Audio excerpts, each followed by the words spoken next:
Modern diagnostic IPO health care sector का एक SME issue है जो क्वाइटली मार्केट में अटेंशन ले रहा है।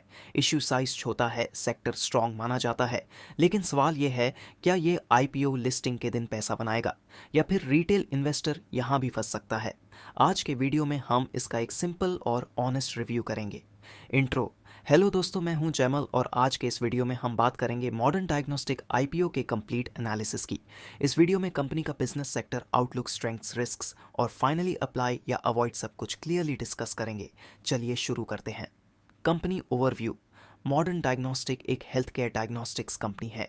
कंपनी पैथोलॉजी और डायग्नोस्टिक टेस्टिंग सर्विसेज प्रोवाइड करती है, जैसे ब्लड टेस्ट, इमेजिंग सर्विसेज और preventive health checkups. Health care diagnostics एक डिमांड ड्रिवन बिजनेस होता है, जहां लॉन्ग टर्म में ग्रोथ पोटेंशियल माना जाता है। Business model. कंपनी का बिजनेस मॉडल टेस्टिंग वॉल्यूम पर बेस्ड होता है। ज़्यादा पेशेंट्स, ज़्यादा टेस्ट और स्टेबल रिकरिंग रेवेन्यू, ये इस सेक्टर का कोर स्ट्रेंथ होती है।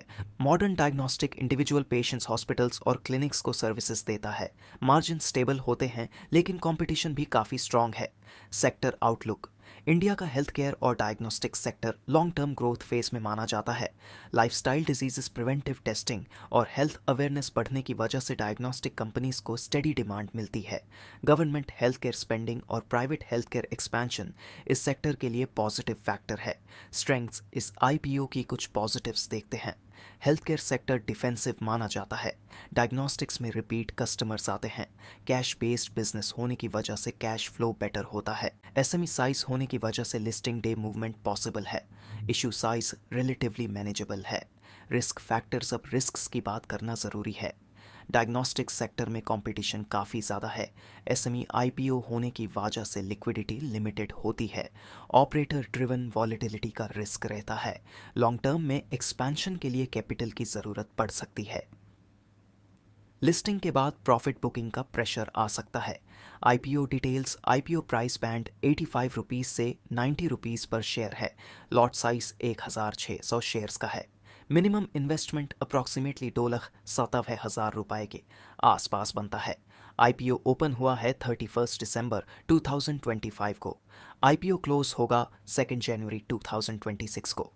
टेंटेटिव अलॉटमेंट 5 जनवरी 2026 को एक्सपेक्टेड है।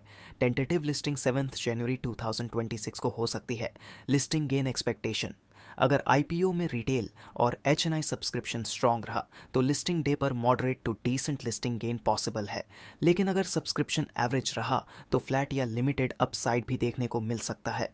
एसएमई आईपीओज में मूवमेंट फास्ट होता है, ऊपर भी और नीचे भी। फाइनल वर्डिक्ट अप्लाई और अवॉइड। अगर आप शॉर्ट टर्म लिस्टिंग गेन के लिए एसएमई आईपीओ का रिस्क समझते हो तो मॉडर्न डायग्नोस्टिक आईपीओ कंसिडर किया जा सकता है, लेकिन अगर आप लो रिस्क और लॉन्ग टर्म स्टेबिलिटी चाहते हो तो ये आईपीओ अवॉइड करना बेटर रहेगा। फाइनल डिसीजन लेने से पहले सब्सक्रिप्शन नंबर्स और जीएमपी ट्रेंड ज़रूर चेक करें। डिस्क्लेमर। ये वीडियो सिर्फ एजुकेशनल पर्पस के लिए है। मैं वहाँ कोई सेबी रजिस्टर्ड एडवाइज़र नहीं हूँ। किसी भी इन्वेस्टमेंट डिसीजन से पहले अपनी रिसर्च ज़रूर करें।